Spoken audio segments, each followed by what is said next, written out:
नमस्कार। मेरे सभी भाई बहनों का गायत्री साधना चैनल में स्वागत है।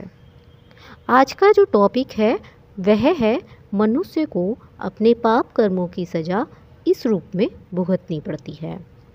यानी हम बताएंगे कि मनुष्य को अपने पाप कर्मों की सज़ा किस रूप में भुगतनी पड़ती है। देखिए, मैं आपको शुरू से याद लगवाती हूँ कि पहले हमने गायत्री साधना, उपासना के बारे में बताया, फिर उसके बाद कर्मों के बारे में बताया, फिर कर्मों के लेख के बारे में बताया, फिर चित्रगुप्त के बारे में बताया और कर्मों के लेखा जोखा के बारे में बताया, फिर कर्म से पाप भुगतने की प्रक्रिया को बताया। और अब जो कर्म हैं वो 3 प्रकार के होते हैं, जैसा कि इससे पिछले टॉपिक में मैंने आपको संचित कर्मों के बारे में बताया कि संचित कर्म ऐसे होते हैं कि जिनका हमें हाथ के हाथ या तो फल मिलता चला जाता है या फिर ऐसा होता है कि वो अपनी परिस्थिति पाकर कर्म बड़ा हो जाता है और उसका फल मिल जाता है। और ये कर्म संचित ऐसा भी होता है कि अगर परिस्थिति बस आपको जबरन करना पड़ रहा है तो कभी कभी आपके पुण्य फलों के द्वारा ये नष्ट भी हो जाता है। अब आता है प्रारब्ध कर्म और क्रियामाण कर्म। पहले हम प्रारब्ध कर्म की बात करेंगे, इसलिए वीडियो को एंड तक देखें और सुनें। यह एक बहुत अच्छा टॉपिक है। अगर मनुष्य इन कर्मों के बारे में और इसके परिणाम के बारे में जानने लगे तो शायद कोई गलत कर्म ना करे। और वैसे भी यह माना जाता है कि कोई मनुष्य अगर एक बार गलत कर्म करने से पहले अपने से ये पूछ ले कि क्या इस कर्म का परिणाम अच्छा है या बुरा है, तो मैं 100% कहती हूँ कि वह कभी भी गलत कर्म नहीं करेगा, क्योंकि हमारे अंदर बैठी हुई आत्मा जो कि परमात्मा का रूप है वो कभी भी हमें गलत गवाही नहीं देती है, ना ही गलत रास्ता दिखाती है। ये तो कहने में भी आता है कि अगर एक मनुष्य सुसाइड करने जा रहा है और अगर वो 1 मिनट भी ये बैठकर सोच ले या 1 मिनट भी रुक जाए तो वो सुसाइड करने का रास्ता चेंज कर देता है। बहुत सारे ऐसे उदाहरण हैं कि लोग अपने जीवन को बिल्कुल ख़त्म करने के लिए जा रहे होते हैं।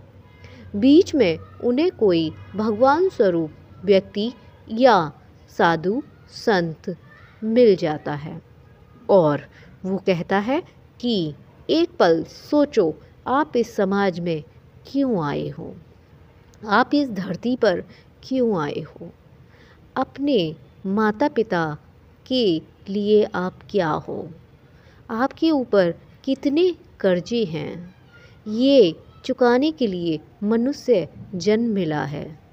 और अगर इस पर भी आप सुसाइड कर लेते हो तो आपको क्या फल मिलेगा।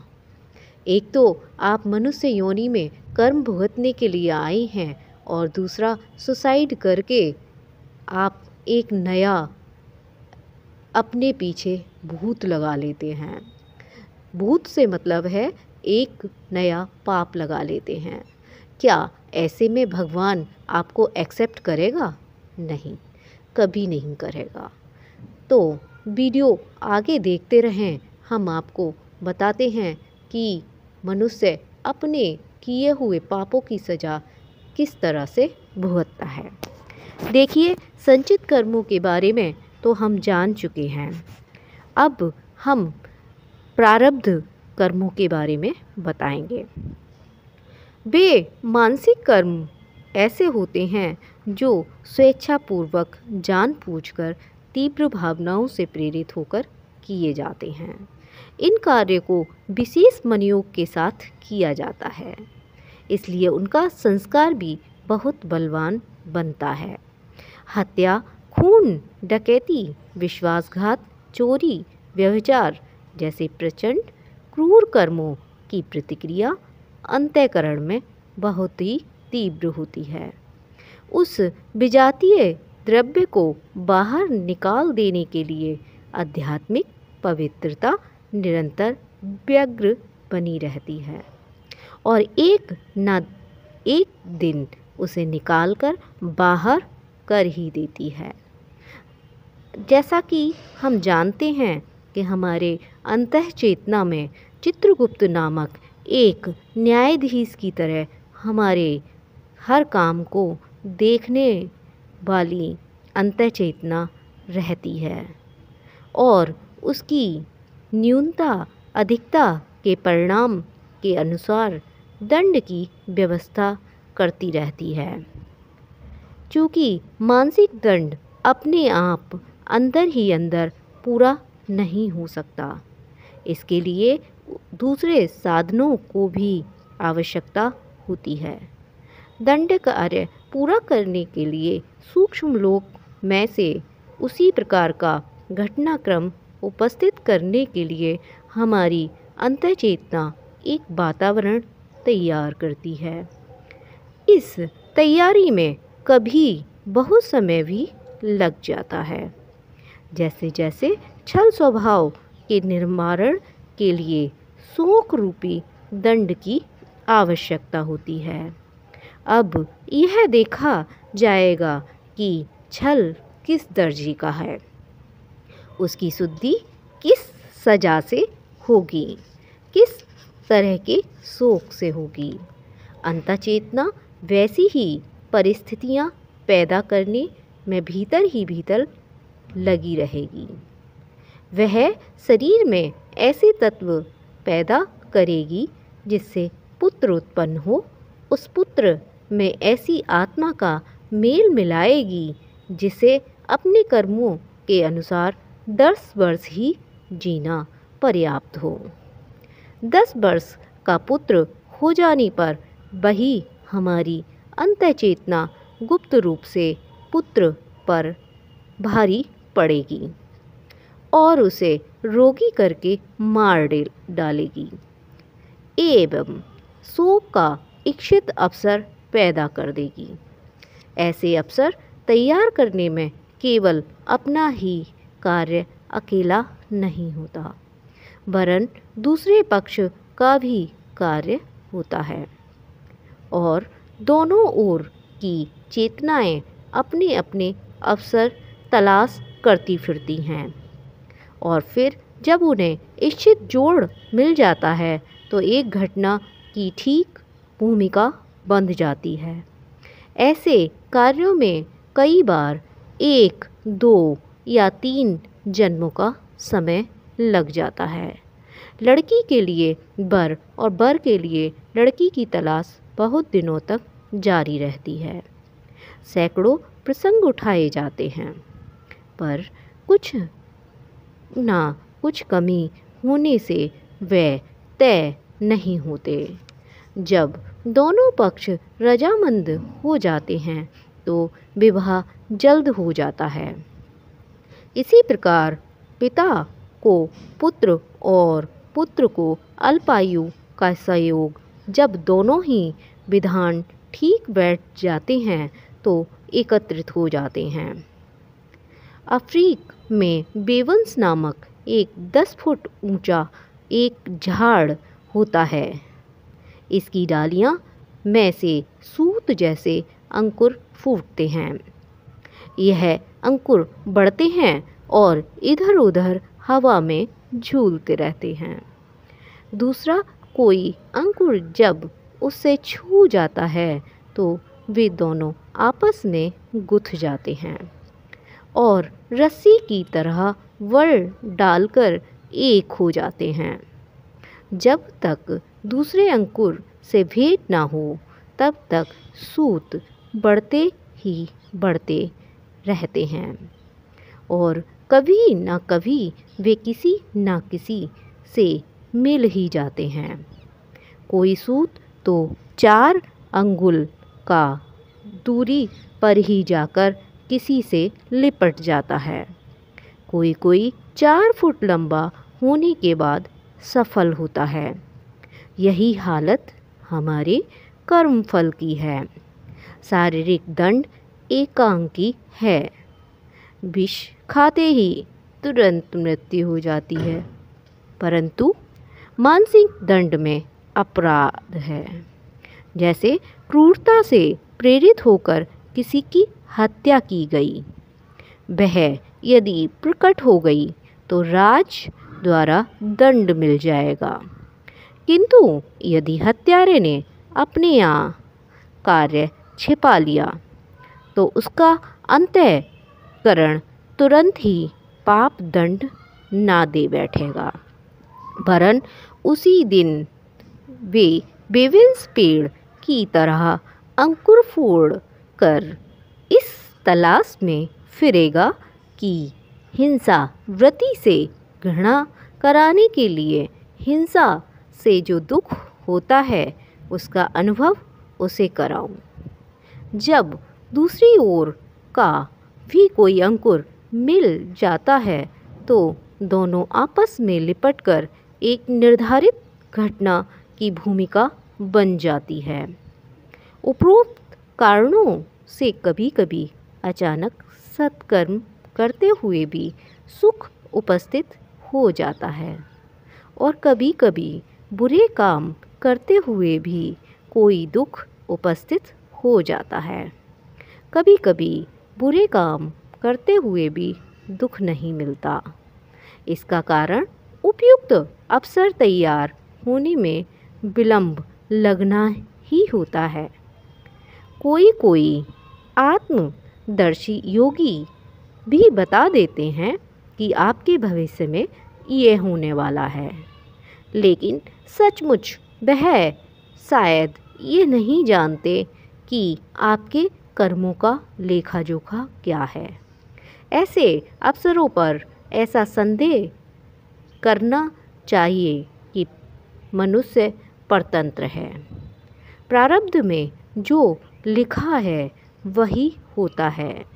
आत्मदर्शी महानुभाव का भविष्य कथन मनुष्य परतंत्रता के कारण नहीं है, वरन इसीलिए है कि उन्होंने देख लिया कि इसका प्रारब्ध कर्म अब अपना ताना बाना बुन चुका है, उसका छूटना मुश्किल है। अपनी सूक्ष्म दृष्टि से वे अदृश्य परिस्थितियों को देखकर उसे प्रकट कर देते हैं। मिसल को देखकर हाकिम के स्वभाव को जानकर पेशकार बता देता है कि क्या फैसला सुनाया जाने वाला है, पर इसका अर्थ यह नहीं कि मुद्दई, मुद्दा, सबूत, वकील का कोई महत्व नहीं है।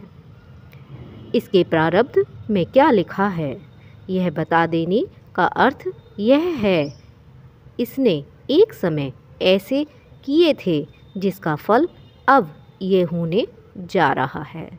तकदीर और तदवीर दो बातें नहीं हैं, वरन एक ही वस्तु के दो नाम हैं। कर्म का परिपाक लेकर जब फल बनता है तब तकदीर कहाँ जाता है। कच्चा आम तदवीर है और पका आम तकदीर है। नया कर्म तदवीर है और आगे तकदीर बन जाएगा। इसी प्रकार पुरानी तदवीर आज फल देते समय तकदीर कही जा रही है। कर्म बछिया है और प्रारब्ध बूढ़ी गाय है। समय के अंतर से एक वस्तु के दो नाम पड़ गए हैं। हम मानसिक पापों का फल के बारे में बता चुके हैं। उसमें विलंब हो जाने का क्या कारण है। दैनिक आपत्तियां क्रमपूर्वक व्यवस्था के साथ आती हैं, पर लोग उन्हें देव का प्रकोप मान लेते हैं। ईश्वर इच्छा संसार दुख में है और शब्दों के द्वारा मन में संतोष करते हैं। यथार्थ में ईश्वर किसी के लिए भी दुख शोक उपस्थित नहीं करता। वह सब हमारे ही कर्मों का फल होता है जो किसी न किसी रूप में मिलता है। मकड़ी अपना जाल बुनती है और उस जाल में खुद ही फंसती चली जाती है। जैसे कि उलझती जाती है, लटकती जाती है और कभी कभी वहीं कोई कीड़ा मकोड़ा आकर यानी छिपकली आकर उसको खा जाती है। इसी तरह से मनुष्य को मन को अशुभ, अधर्मी, पापी बनाकर अपने लिए दुख द्वंद्वों के कांटे में खुद ही उलझता रहता है और वे चुभते हैं तो रोता है, चिल्लाता है तथा दूसरों को दोष देता है। यहाँ यह बात समझने योग्य है कि प्रारब्ध फल आकस्मिक तरीके से मिलेगा, जैसे रोग से मृत्यु, मकान गिर पड़ना, धन खो जाना, बेटी का पति मर जाना, गिर पड़ने से चोट लगना, अंग भंग हो जाना। दूसरे व्यक्तियों द्वारा जानबूझकर ऐसे कर्म नहीं किए जाते हैं क्योंकि उसमें दो बुराइयां हैं। एक तो अपकार करने वाले व्यक्ति के लिए क्षोभ उत्पन्न होने से वे दुर्गुण और बढ़ेंगे, जिससे मन की उद्विग्नता और अधिक बढ़ जाएगी। दूसरे, अपकार करने वाले व्यक्ति को उसी चक्र में फंसना पड़ेगा। जानबूझकर व्यक्तियों द्वारा जो कर्म किए जा रहे हैं वे नवीन कर्म हैं और अनायास आकस्मिक ढंग से कष्ट आ पड़ता है, वे प्रारब्ध के भोग हैं। यानी जो कर्म हम नवीन कर्म करते हैं वो अपना कभी न कभी समय पाकर प्रारब्ध बनकर आ जाता है। हालांकि इसका कोई समय निश्चित नहीं होता। कोई तो एक जन्म में, कोई 100 जन्मों के बाद मिलता है, यानी किसी भी योनि में मिल सकता है। लेकिन मनुष्य योनि कर्म भुगतने के लिए ही होती है और मोक्ष की प्राप्ति के लिए होती है। इसलिए मनुष्य को कोई भी कर्म करने से पहले एक बार सोच लेना चाहिए और उस कर्म को सोच समझ के करना चाहिए। मैं अपनी वाणी को विराम देती हूँ और अगले टॉपिक में आपको क्रियमाण कर्म के बारे में बताऊँगी। तब तक के लिए आप सभी को नमस्कार। आपको वीडियो अच्छी लगी हो तो इसको सब्सक्राइब करें, शेयर करें, लाइक करें, कमेंट करें। धन्यवाद।